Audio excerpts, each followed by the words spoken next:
Hey, it's Steve Zonardo here with Remax Experts Zonardo Associates. Just a real quick update on the market. Current inventory, 9,644 units. So very similar to last week. It's just almost bang on. And then sales is interesting. It's actually exact same number that we reported in Jan 24th. So 692 sales to the dime. It's literally 692. So Jan 24th to the week later, we went down 12%. And then now we're back up. Another 12% to 692. So this is good. It's a good market right now, very ebb and flow. So inventory's coming on, inventory selling. That's why these numbers are very, very identical. What we're experiencing right now in the Toronto market is very optimism. There's bidding wars on properties. And again, let's be clear on what a bidding war is in the current situation. It's not like there's just market value. It's not like you're going up above market value. It's like they're here and then they're going to market value. But what that does is you get a quick sale, usually a firm offer, and then you set it and forget it kind of thing, right? As long as you get a quick closing, it's good because of the you want to kind of avoid a longer closing for appraisal issues later. So that's pretty much where that's at. So we're seeing bidding wars on properties. We have listings that were sitting around for 3-4 months, and now they're getting offers. They're starting to sell, and decent offers, and not even like low ball. So which is good.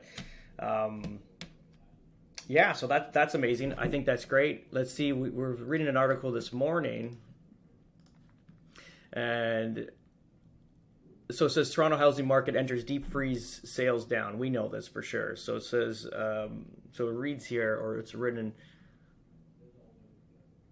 just 3,100 homes were sold in Canada, Canada's largest city, in January, the lowest number since April 2020, shortly after the country went into the first COVID-19 lockdown. There were 10 fewer sales in January than December 2022. Okay, so we're down clearly in sales, and inventory is double what we had of Jan of 2022. We know this. So it is what it is, but ultimately we're selling right now. So there's a lot of optimism in the market. What we're telling clients is get everything to the market now, because we know a lot of professionals are talking about recessions are in 3 booms. It's almost like a left jab, a right hook, and then an uppercut that kind of finishes off the system. So the 3 phases of a recession. So we know last year was the first, let's say, jab, and that was a pretty big jab of 25 to 28% in some markets, lost in value. And now we have some sort of stability and optimism. People are coming out and buying because they're seeing the federal government just going incrementally on the policy rate, so only 25 basis points. So it's creating optimism in the market. People don't want to get into like a heated market again. They want to buy because obviously there is that 30%, let's call it 30% savings since the height of the market of 2022. So people are jumping in, and we're experiencing that by the handful, which is great. If we kind of look into the states, because we always got to look at the states, this is very imperative to our market and how they approach things. So it says here that,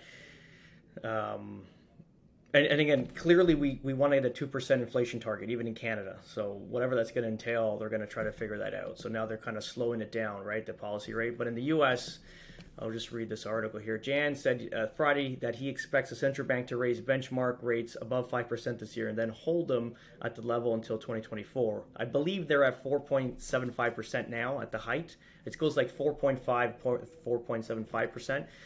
So they want to get into low fives. And this is the reason why they're saying the policy rate's going to go up. Obviously, it's not good for investors, is that they've had a better report for the labor market. It shows that there's 517,000 new employees on payrolls, which obviously creates optimism. They want to create unemployment rather to kind of curb the inflation. We know that the federal government here in the U.S. is going to report their inflation rate February 14th. We know that they've changed the way they calculate inflation. So before they used to do it at a 2-year average, right? Now they're doing a 1-year average. So basically the year closest to the height of the inflation is going to have a less of a gap. So ultimately it's going to show different inflation rates. It's just clearly it's just a manipulation of how they do numbers, but ultimately it's going to bring the inflation down quite well. And we know that it's not going to hasn't changed anything in the market. We know that whatever's happened even in Canada, with the current policy rates and everything, it hasn't helped anything. It's actually made things worse. But there's some sort of blanket over it right now. It kind of looks very optimistic. Just remember that no one has cleared up their debt. If some people have, if they sold, if they're smart, a lot of people are still holding their debt, holding these houses, and hoping for a return of these lower rates so they can kind of hold into it. So there's going to be some sort of breaking point, and we don't know when it's going to happen. It could happen in this month here in February, it could happen in March, it could happen in April. We don't know exactly, but we know that the debt levels people are carrying at these current rates that they didn't expect that they would be paying is going to basically show the weakness going forward. So yeah, we'll keep you posted on any information that we have going forward, and that's pretty much it, guys. Have an amazing day. We'll talk. Ciao.